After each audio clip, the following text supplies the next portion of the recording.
Huấn luyện viên Sintey Iong sợ ông Tom CPS. Huấn luyện viên Sintey Iong không lo lắng vì đối thủ Philippines mạnh. Hay ngại ngùng những lời đe dọa mà ông sợ rơi vào hoàn cảnh như đồng hương Kim Sang-sik rất khó khăn mới thắng đồng nghiệp Tom CPS. Phát biểu sau trận thua đầu Việt Nam 2-3 trên sân Mỹ Đình, huấn luyện viên Tom CPS khẳng định trận thua này là những bài học quý cho đội tuyển Philippines.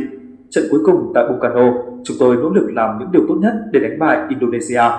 Với lời trần tình này, có thể thấy ông Tom CPS đã gửi tới huấn luyện viên Sintey Iong một thông điệp cứng rắn. Dù tuyển Philippines vừa hết cuộc cạnh tranh vé đi tiếp nhưng họ quyết chơi ra ngô, ra khoai trước khi rời giải.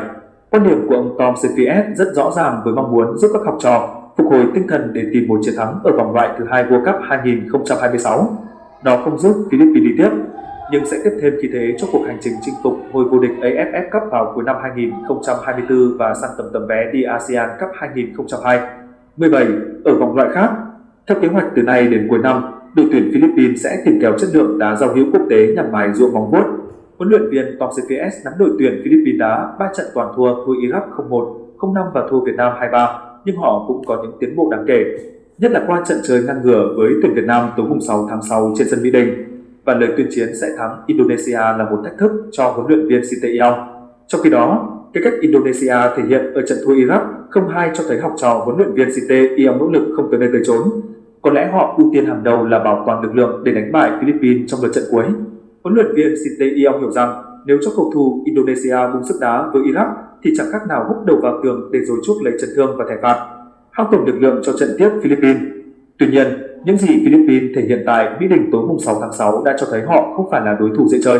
Huấn luyện viên Sintey Iong biết rõ điều đó hơn ai hết sau khi Indonesia đã qua trải nghiệm ở hòa 1-1 lượt đi ngay tại Manila.